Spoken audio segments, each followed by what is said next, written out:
do a little live video. Who knows? Maybe you will find it. It's a good gospel. But I'm Devin, and I like to write about where business and philosophy cross paths. That's I'm really interested in hearing about what your what people's businesses are. I like to get in people's business. I like to. Hey, it looks like David joined. Cool. Hey, David. Yeah, I'm testing out this feature. Substack has a live feature introducing myself, what this channel is about. I don't know. Can I invite other people to talk too? That would be cool. Let me see here. David Leake. How do I get you on here? Um, yeah, it seems like it might be a good platform to host conversations. And um, I would like to just introduce myself, what I'm working on. I have something called the Launch Collective. I'm inviting new members, founding members into that. I love hearing about your business, your purpose, your life, how to build a life. Yo, D, what's up? Oh, I just realized my headphones are doing audio on this. Let me get. Don't you love that when your Bluetooth? Hold on. Okay. And you can go into for 2 days. Oh, all right. And then you for the day. It's hey Dave. So it sounds like there's some people around you, or I'm hearing Yeah, I'm some gonna put some noise. headphones on.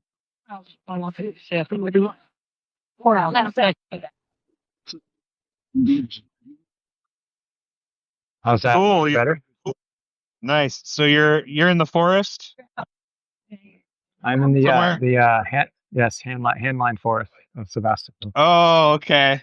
Nice. I love that spot. Yeah. That's why there's some chatter going on. So, yeah, David, I don't know Dave. if this Dave, Dave. Okay. he goes by Dave these days. Dave. Dave is a friend of mine. We've known each other for a while now. You're doing some cool things, teaching meditation, right? That's right. Not any kind of meditation. Not any kind. You want to say a little Not. more about your specific, what you're doing specifically? Yeah, I was inducted into a 1,000-year-old tradition called the Shankaracharya tradition to teach a very simple, effortless style of meditation that's called in Sanskrit Nishkam Karma Yoga, which means a union of the individual with the cosmic self through effort hardly done. And we have a very easy practice that's very simple and effortless. So it's called Vedic meditation. Yeah. Um, and one thing I know about you, Dave, is that this is something you've been dedicated to for a long time, ever since I've known you. You've been a meditator, you've gone to India, you've gone to Mexico, you've been training as a meditation instructor, and now and I remember years ago you were talking about this being your calling. Yep, And yapping about it again and again and again and again. yeah, and I was like, okay, We'll see. when he's gonna Right. actually do this? And you're doing it, man. I've seen you've been putting around different content flyers, offering workshops around this, right? And inviting people in to learn this Vedic meditation. It's funny, right as I see you go live, like which I've never seen anything on Substack. I just downloaded Substack. I'm working now, trying to work how to figure out how to play with Canva and do teach myself how to do these things like thumbnail covers and having fun with it. It's the fun learning curve. Yeah, yeah. It seems like that's the thing everybody's doing these days, right? Is it's um the entrepreneurial pursuit of learning all the tools, experimenting with the different software and platform. That's what I'm doing too. I'm like, okay, maybe you can host spaces here on Substack. I don't know. I'm just kind of trying it out. Mm-hmm. But I'm realizing you don't have to have everything so polished. Just try things, connect with people. That's the main thing. Right. because I'm learning how to just put myself out there, and I've seen you doing the same thing. So maybe we can try to do a little more organized chat one of these times on either on here, or I'm open to other platforms too. Yeah, that'd be fun. I'd like to do that. Yeah. Speaking of other platforms, I just saw my friend DJ Flo J, who has the Dirty Laundry show on Thursdays, and I mentioned Oh yeah. that I suggested you might be interested, and he said, "Yeah, send them along, and let's get an introduction going." So I will be doing that in the near future here, so you guys can just connect and see if you want to have a radio interview about all the creative things that you're doing to help people who are in creative pursuits of living a life that's full of freedom and creativity and blazing their own trail and their own path and using all the wonderful tools we have out there. Yeah. Oh, thank you, man. Yeah, I think that's exactly what I do. So I appreciate you putting it in those words. Seeing that reflection back, because I just love talking to people about what they really feel called to do. It's just so interesting. I feel like I could talk to people about that endlessly. So, um, 100%. and maybe eventually I'll get paid for it too. We'll see. Yeah, just head in that direction with the passion, and then you never know Yeah. what unfolds if you're showing life that like this is where you want to give and be of service and like where you want to support people. You never know the doors that Yeah. it can open. And you've probably seen that in your life already. Just opportunities, connections. When you have the intention to do something, it's powerful. Yeah, definitely. And I've also noticed that the universe or whatever tends to kind of it goes, okay, is this really what you want? Are you sure this is what you want? And it's going to put you through some trials and tribulations, and it's going to test your ass, right?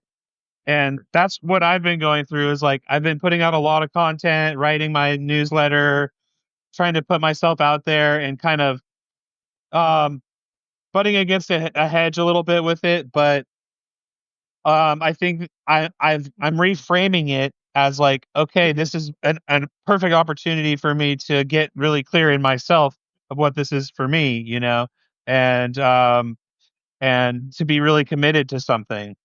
So Hmm. like kind of turning that into a gift. And I've seen you go through a similar process.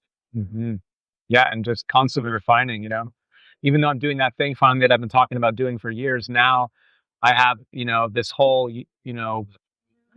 this whole world of people that might have an interest in this thing. And so how do I be relatable and who do I want to speak to? Because could speak to anybody about this thing, but maybe some people are looking for it more than others. I don't know. So it's sad. It's really so learning how to speak to people's visions and their dreams and also their pain points and what they're going through. Because I know when I learned to meditate, before I learned to meditate, I was struggling with anxiety. I was drinking too much. I had some addiction issues, and I just didn't feel my place in the world. I felt kind of scared and overwhelmed, and I knew that something was off. And so someone spoke to that pain. The teacher that I met spoke not only to a life that I knew was possible, but also the pain and the struggle that I was experiencing.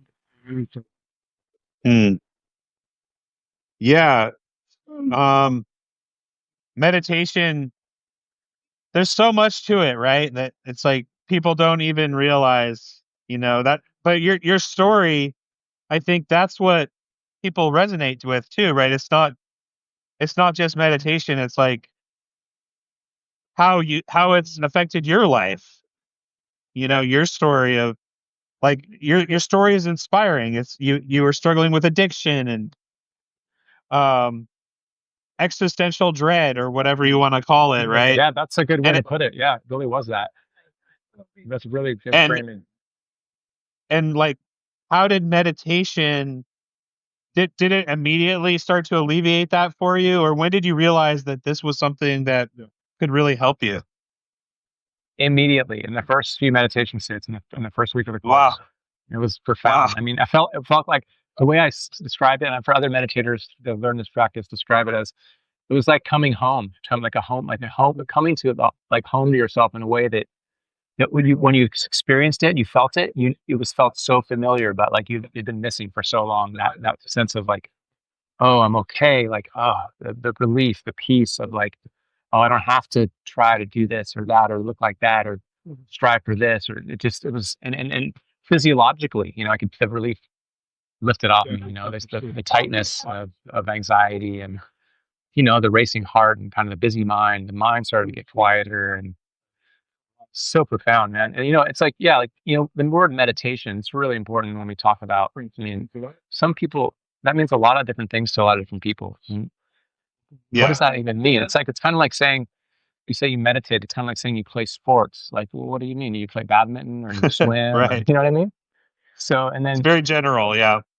I just gave a talk to a PTA, a parent teacher organization, last week at a high school, and I reached out to one of my colleagues in Australia before I did it because he had spoken with some educators and teachers down in Australia, and one of the things that he's wisely said is, you know, for people like that who may not really have thought of learning to meditate, you really want to speak to the benefits. Don't get so into like the technique necessarily. The technique is profound. When people are interested, it's great. But he said, what's that expression like? Basically sell the benefits, not the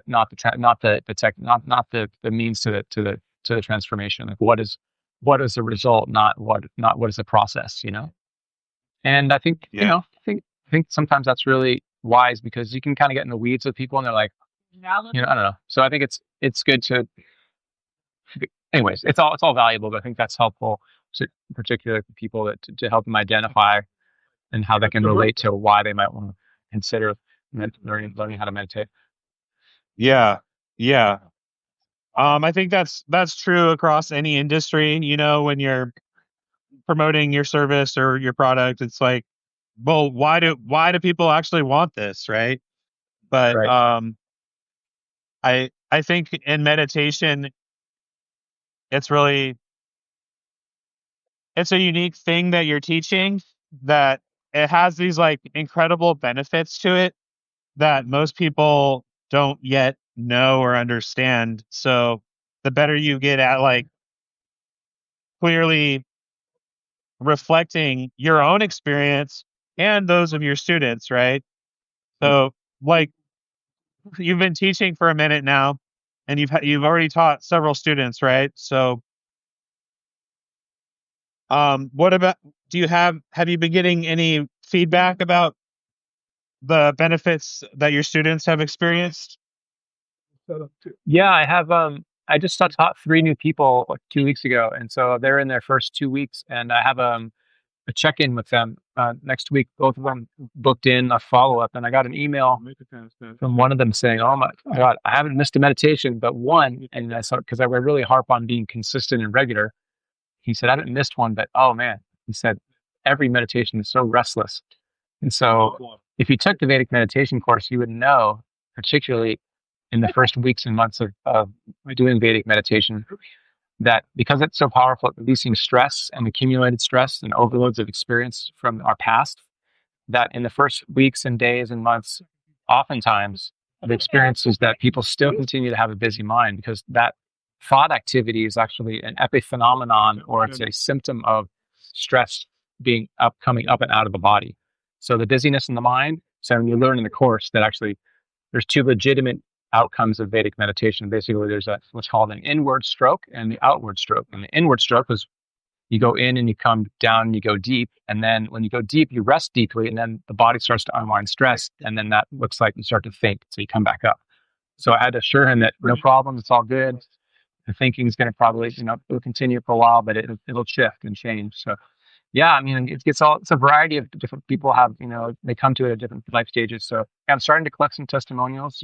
Um, I don't have a whole lot of students right now. I have about 7 students. So, and, I'm staying in touch with them over the weeks and months. And so, yeah, I'm collecting some of their experiences with their permission, of course, to be able to share. Hey, that's how it starts, man. Just one student, right? And then two, three, four, five, six, seven, and you're already helping people. I I really support you, Dave, in what you're doing, and Thank you. Yeah, thanks for jumping on here and sharing a bit. Yeah, I don't man. think Fun. anybody's watching this, honestly. It's just us, but um it's good practice, right? Like we could do a similar interview like this and maybe plan it ahead of time, a little less noise in the background, Yeah, make a setting that is more inviting, and we could talk about this again at another time if you want to. that sounds good. Nice to rendezvous with you. All right, man. Talk Yeah, to you good soon. good just to see you and check in, man. You getting lunch, or do you already have lunch, or Yeah, I just had a squash. They had a really nice baked uh squash, yeah, Devonta that squash. place is good. Oh, okay, Yeah. cool. All right, Nice. man. To be continued. To be See you soon. continued. All right. Peace. Bye bye.